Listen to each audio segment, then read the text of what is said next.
You're listening to a 3CR podcast created in the studios of independent community radio station 3CR in Melbourne, Australia. For more information, go to allthews.3cr.org.au.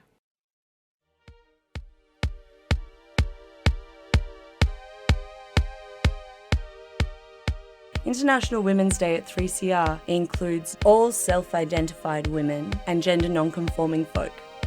Hear our voices and only our voices. International Women's Day on 3CR Community Radio. Good morning, everyone. Welcome to this special edition for International Women's Day. Joining us on Palestine Remembered, my name is Saif. I'm a Palestinian woman living here in Wurundjeri land. And joining me today is Lina Breik, another Palestinian woman. Lina, did you want to introduce yourself? Hello, thank you so much for having me. Yes, my name is Lina Breik and I'm a Palestinian-Australian originally from Nablus in the West Bank, and I'm really excited to be here. Thank you, Lina. Today's show is a little bit special because usually who hosts this show, as everyone knows, is Nasser Mashni, a leader within our community. But thankfully today he's handed over the show to us today to allow us to talk about what it means to be a Palestinian woman, particularly growing up here in Australia, in this settler colonial land, but also our experiences of being dispossessed out of our own homeland. I myself was born in Palestine and grew up through part of my experiences under occupation, and now here have quite a lovely life in Australia. Tell me a little bit about yourself, Lina. Yeah, sure. So I was actually born in Kuwait, and then my parents, when when Iraq came and took over Kuwait or had a war with Kuwait, I think it was in 1991 or 92, I can't remember. I was 2 or 3 years old. My parents migrated to Australia. And so we stayed in Australia for about 5 years. And then when my dad realized we don't talk Arabic, he said, right, we're packing up and we're moving to Saudi Arabia. So I actually did all my schooling between Riyadh in Saudi Arabia and Abu Dhabi in the United Arab Emirates. And then I came back to Australia in 2007 for university. So again, I think we're all just nomads, no home. Everywhere's home because our home is unfortunately not accessible to us. And interestingly enough, Lina and I knew each other as children when you lived in Australia. I've got a bit of a similar situation. I was born in Palestine, and then my family, when they came over to Australia, we were made stateless. We received a letter from the Israeli embassy telling us our Palestinian ID was null and void, which was a challenge for my family because we didn't actually move here to live. My dad came over here to work and we're every intention to go back. And we used to play as kids when our families first came over. Yeah. And then when you moved back overseas to study, my family moved back to Palestine and tried to get our ID back. And I did primary school in the West Bank. And then, that we weren't quite successful getting our Palestinian ID back, came back and restarted our lives here in Australia. And we're quite thankful that we had that opportunity. But it is something quite poignant because we're stateless. We have a home. Absolutely. We have a place where our ancestors, where I was born. In all intents and purposes, we weren't welcome. And the only time we can go back to Palestine is if we're tourists. So there's something quite painful about that. And I think as well, probably being a young woman and we're exploring our own identity, that makes it quite difficult as well. I know that you've been back to Palestine. You had those opportunities to go back. Tell me a little bit about that, Lina. Growing up in the Middle East, my dad did used to take us back to Nablus, which is where all my uncles, so my father's 4 brothers live, and they still do today with their 17 children and like 38 grandchildren. It's wild, but they're all still there. And my dad often used to take us back to Palestine almost every 2 to 3 years, and he often tried to get us an ID, me and my brother and my older sister and my younger sister, and was never successful. There was always lots of issues and delays and just flat out rejections with no reasons. And so unfortunately, we don't have any Palestinian identity on paper. My father does, but we will never inherit anything of his in Palestine, which is something so gut-wrenching to think about, that we'll never, ever inherit a piece of land or a beautiful olive tree or something that really my family's property. My most recent experience going back was in 2017, and I went on my own with a volunteer organisation called Project Hope. I'm a dietitian by trade, so I went to teach nutrition in Palestine, and it was incredible. Speaking of identity, February 28, 2017 was my flight date. And that's when I decided to wear the hijab. I wasn't a hijabi before then, but in that flight, I hadn't told anyone. I said, I'm going to wear the hijab for the next month while I'm in Palestine, and I'm going to see how I feel with it. And then I might come back to Australia with it, or I might take it off. And so my identity in Palestine looked very Muslim, very Palestinian. I didn't have my hair out. So although I would flash my Aussie passport everywhere I went, before I did that, I was often met with lots of rudeness by the illegal settlers and the soldiers. I remember when we were moving on a bus with the Project Hope volunteers. There was a bunch of us, Germans, Americans, Canadians. I was the Aussie. We were on a bus moving from into Al-Quds, into Jerusalem. And an Israeli soldier walked into the bus and pointed me out and said, "You get out." And then I flashed my Aussie passport. He came closer. He checked it out, sat there flipping the pages aggressively, and then gave it back to me and let me stay on the bus. It was such a horrid experience. The Americans and the Germans that were with me, that had known me for a few days now, were just mortified because they knew the only reason I was treated different to them was because of my headscarf and because I looked Arab, I looked Palestinian, whereas they didn't. That was one of many just horrible experiences. Even trying to get into Palestine on my own, I went in through Alembi Bridge, through Urdun, the Jordan. The Israelis left me at that bridge for 8 hours while they do quote unquote security checks on me, while all the other Project Hope volunteers, blonde, blue-eyed, just raced in with no issues. And I was the one that was held back for 8 hours. I remember an Israeli soldier made me a sandwich and I just said, no, thank you. Definitely would not trust what's in it. But yeah, it was those two experiences amongst many, were just heartbreaking, but only fueled my fire to always keep going back. And Palestine is on my 3-year-old son's mind almost every other day. He sings a Palestinian song. So we will not stop. Thank you, Lina. And I can completely connect with that. As you know, and maybe our viewers don't know, I've tried going back to Palestine. We moved back to work and live in my 20s. And the experiences that I had were quite unique. I got detained for hours on end. I got strip searched at multiple checkpoints.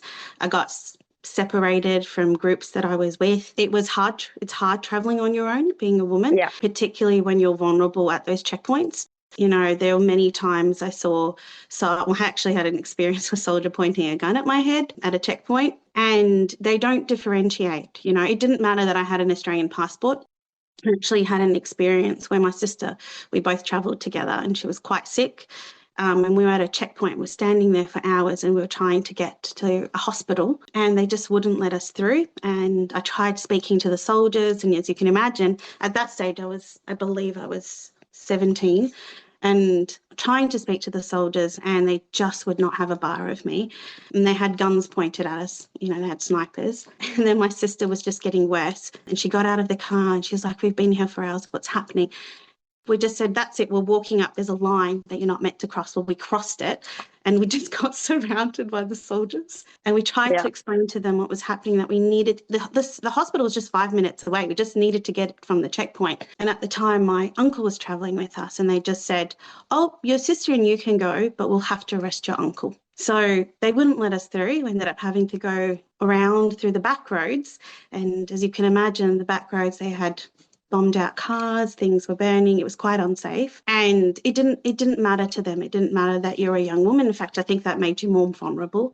And it didn't matter that, someone was ill or that you had a medical emergency. You were treated like you didn't have any rights. You were subhuman. And I think, as Palestinians, you know and expect that you're going to be treated differently. Our viewers will probably not realise how that feels, how that looks like, where even the most basic rights you're denied.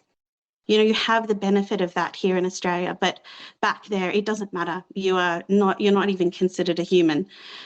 So yes, when we talk about being Palestinian, it really does come with a level of lived experience, whether it's direct or inherited through your own family's trauma.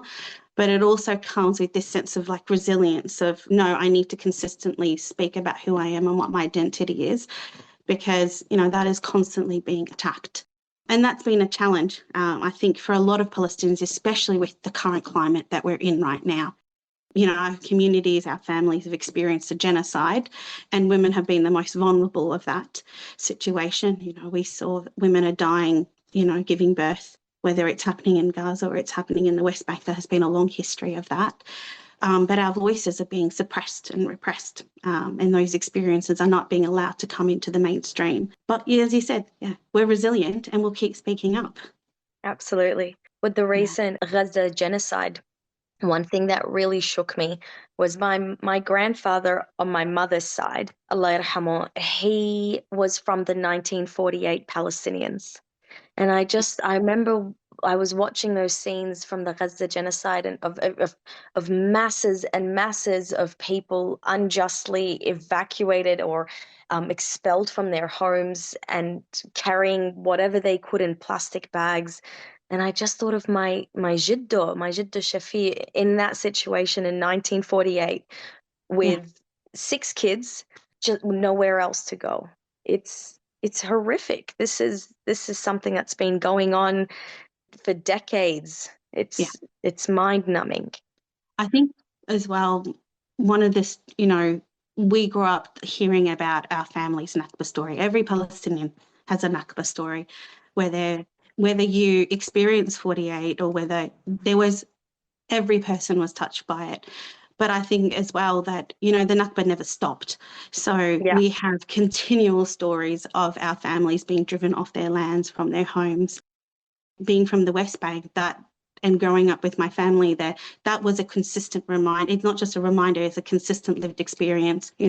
My family's land were taken, part of the land was taken through the apartheid wall. I remember I was there, got stuck during the second intifada, and to be able to go to pick olives, we had to sneak in through a water pipe because they'd built an apartheid wall, a big massive water pipe to get through. But you had to be really careful because there could be soldiers or settlers there.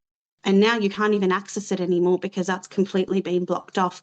We can't access those lands. But also, the stories of hearing and knowing family who are being arrested, right? The Palestinian story isn't just about being dispossessed from land and land being stolen, but actually being persecuted and targeted. I had a cousin who was arrested when he was 12 years old. He spent 8 years in prison.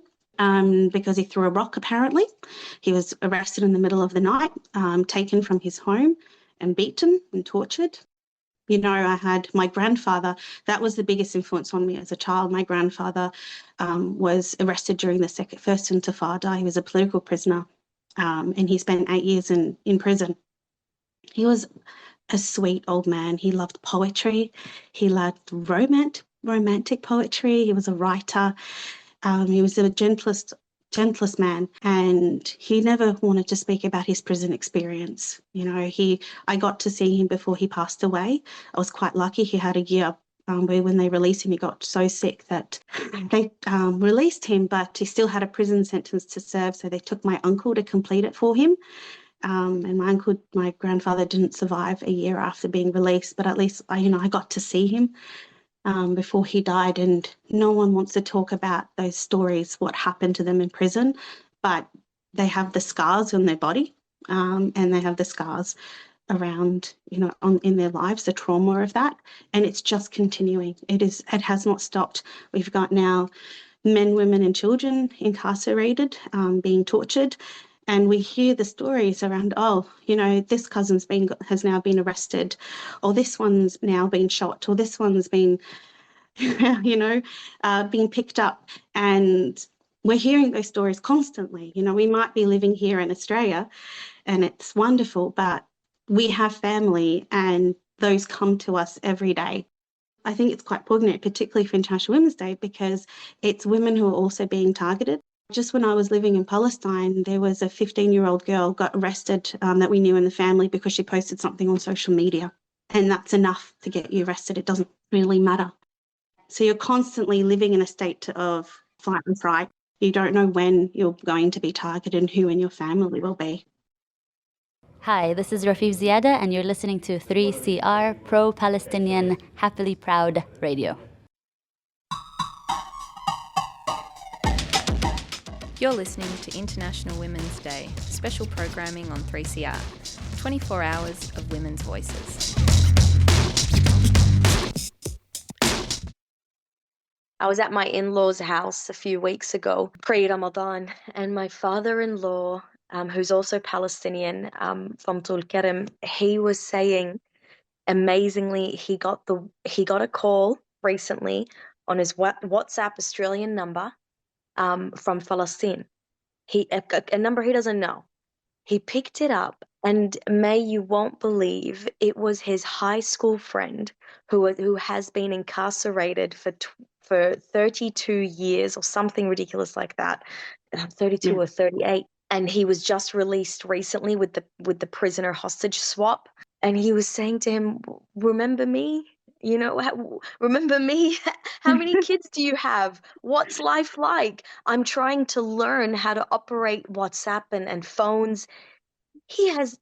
My father-in-law was telling us his story, the tears in my eyes. I just imagine being in that gentleman's situation where you don't know the world because you got unfairly, unjustly arrested when you were a teenager. It's just mind-numbing what the generations have been through. It's all stuff that's very close to us. So we're not talking great-great-great-grandfathers. We're talking immediate parents, siblings, cousins.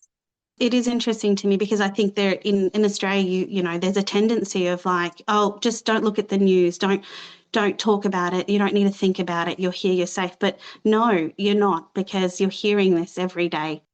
Actually, it's interesting because I'm from Tulkarem, and my cousin spent 27 years in prison. And he was arrested during the first Intifada. And for our listeners, over 40% of Palestinian population, particularly the male population, have been through the prison systems. And my dad tells me all his friends either ended up in prison or they were killed. You know, he doesn't have a friend during that time that wasn't either shot, killed, or arrested. My first cousin, 27 years in prison, and came out of prison and he couldn't use a phone, like he said, just didn't know how. The world had moved on and they were sitting there languishing away for nothing, absolutely nothing. You know, there are people sitting there in indefinite detention. And just to put this in perspective, there's no charges, right? There's no charges. Yeah. They've been arrested for nothing. They have not committed a crime, but they're there and they spend years and decades sometimes in those prisons. And that reminds me actually of the stories of like my grandma and my aunts going into the prison. You know, there used to be songs that you'd sing when you're on the way. You know, the women would get together and they'd finally get an approval to go visit their loved ones, which is rare, to be honest. You don't always get those approvals to go visit your loved ones. And they would pack. I remember being in Palestine and hearing them singing the folk songs as they're packing ready to go visit their loved ones in prison. And it was a day of celebration but mourning, because you're going to finally see them, but you're not going to see them for very long. And when situations like this happen, when Israel escalates its violence, you don't get to see them. You know, that's it. There's no more ability to go visit your loved ones. There's no more ability to talk to them, to maintain any contact with them.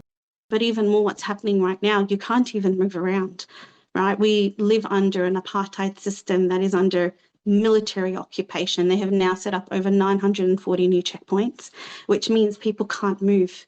They can't move around. They're restricted. And so there's now been a complete disconnection from loved ones who could be 10 minutes away in another town. And, you know, when we think about women, they're the ones at the bedrock of the home, and particularly in Palestinian society, women play a leading role.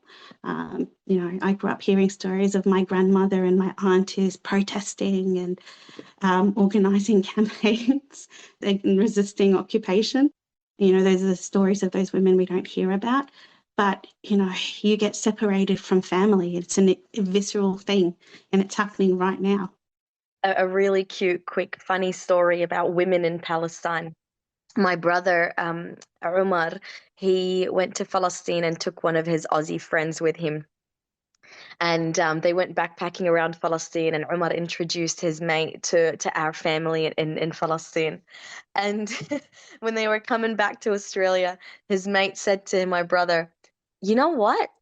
I don't know where the world's gotten this idea that Palestinian Muslim women are oppressed. The men are oppressed." He said to him, "That's my biggest reflection. The women, they can they grab anything off the ground, stuff it with rice and meat, roll it up, whip it up, cook about it, a 17 kilos of food for a family of 20.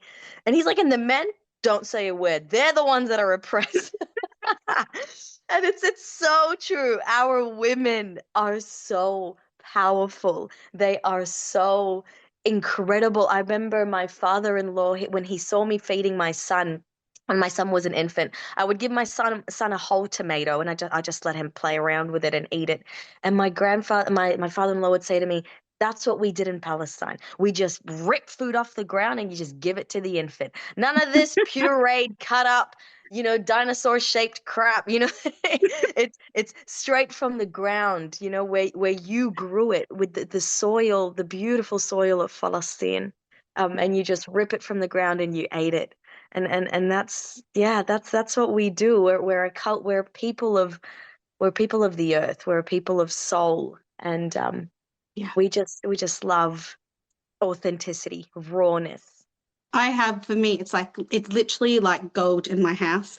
I have za'atar, which those of you who don't know what it is a spice. It's like a herb that you create a concoction, you eat it with bread, and it's delicious, and olive oil.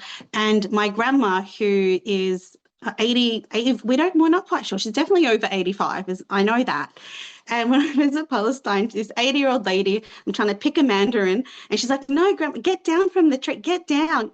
And I'm like, "Why? What's wrong?" And she goes, makes me get down, then climbs up the tree herself and starts picking the fruit. And I'm like, "Grandma," she's like, no, I know what to do. You don't know what you're doing." And she's just climbing this tree, picking me fruit. But anyway, the reason I mention the za'atar is my grandma, who only eats anything that she grows herself, has picked wild za'atar, which is very rare and hard to get, and she's made it. And the last time I visited her, she made it for me and she gave it to me. And I only eat it on very special occasions. It's hidden away because that's that connection to heritage. But it makes me laugh because here's this 80-year-old woman climbing a tree and picking wild za'atar and making sure that I'm not getting troubled and that she's going to do everything. You're right. Our women are strong. They're resilient. And the reality is they've had to be resilient because life has been difficult under occupation. And there's also something that I'm really proud about, which is that Palestinian women are highly educated. Education is such an important part of our culture. I've got I think on my auntie's side, I've got 3 professors. On my mum's side, my auntie's a professor, my other auntie's a teacher, the other one's an academic, my uncle's a professor. Palestinians take education really seriously, particularly for women. Most people are shocked to know that, to be a Palestinian, you need to at least have a bachelor's, but where you've actually succeeded is they need a master's. Every Palestinian woman I know in Palestine has their master's. And once you've had your first kid, you've got to get started on a PhD. That's exactly. It. I hear you. We're 3 girls, and my dad used to say, or he still says, that I raise my girls as men. Each one of them can stand on their own 2 feet, financially, emotionally, emotively, education-wise, and therefore you don't need anybody. Your partner, your husband becomes your companion, not your provider, more of your companion in this life. And that was really empowering. I love that you say that because I grew up the exact same way. My dad always pushed us to be unafraid to speak up, to not shy away. I think there's this misconstrued within, Western society that women, in particular Muslim women, Palestinian women, don't speak up, we shy away. We don't engage with men. But I grew up where you stand firm, you shake someone's hand, doesn't matter, man, woman, you look them in the eye and you're unafraid of who you are. As you said, you don't need a husband. He's there to be your partner in life, but you've got this on your own. We raise strong women. every Palestinian father and mother are exactly the same thing. They're just like, no, you've got this. You stand on your own 2 feet. You find a husband, great, but we raised you to be independent. What was hilarious, so when I came back from Palestine after a month in 2017 of volunteering, on my return, I had decided that I was going to keep the hijab on, and I've still got it on today, alhamdulillah. But when I sent my manager an email on Thursday, and I had said, I'm coming to work on Monday, but I'm just going to let you know I'm going to look a little bit different. And I sent her a photo. I sent her a photo of me in front of Qubbat al-Sakhra, Masjid Qubbat al-Sakhra in Jerusalem, that beautiful golden dome blue mosque, of me just a selfie wearing the hijab with the golden dome behind me. And I said to her, I'm just going to look a little tad different, but I promise you I'm the same. And she was amazing. She replied back and she said, oh, don't be silly. We miss you. Just come back. And I didn't feel any kind of second thought or anything to her email. When I got to work on Monday, oh my God, I was just sweating. I was so nervous. And you know what's hilarious, May? Some of the comments I got from people that had known me for like 6 years, they know how loud I am. But because they knew me without a hijab, they thought I was different now. And so they would say to me, oh, did you get married? Or they'd be like, are your grandparents in town? Is that why you're wearing it? I'm thinking, no. Oh my God, the amount of comments I would get. It was just hilarious. But then I'll never forget Tara, one of my really good Aussie friends here. She gave me the most beautiful explanation for my own hijab. She said, I see you've brought a treasure from home. And I said, oh my God, that's exactly what it is.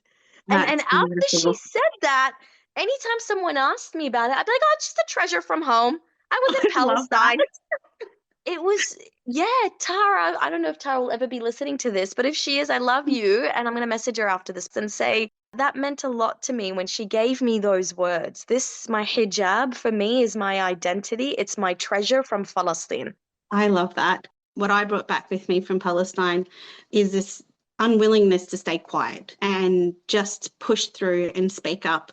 I think seeing Palestinian women and seeing Palestinian society uncowed, no matter what they went through, the trauma and experiences they went through, and they're still living life, laughing, sharing love, caring, this wonderful community. And then even with this horror that they live under, and unafraid to speak up.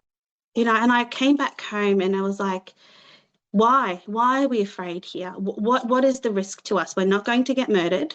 Back home, you speak up, they throw you in a prison cell. Here, we have those freedoms and we should be able to use them and not be afraid to talk about our stories and our experiences. That's the lesson I learned, that there is courage that you can take from Palestinians, and you need to be able to stand on your feet and be unafraid. The reality is that we're living in a society right now that is trying to silence Palestinian voices. We've seen that with our politicians and we've seen that with the media, but as Palestinians know, we will always speak up and we will always resist. And Palestinian women, let me tell you, we're always unafraid to share our opinions. So thank you everyone for joining us today on Palestine Remembered for International Women's Day. Thank you so much, Lina, for joining me. Thank you. Thanks for having me. See you, everyone. See you, everyone.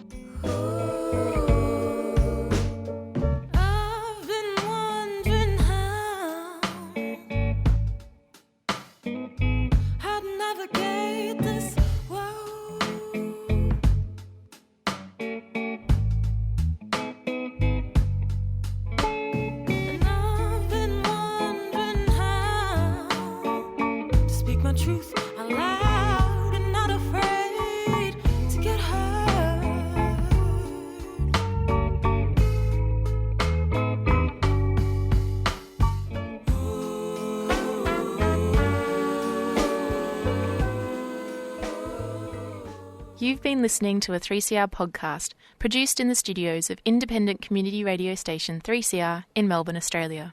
For more information, go to allthews.3cr.org.au.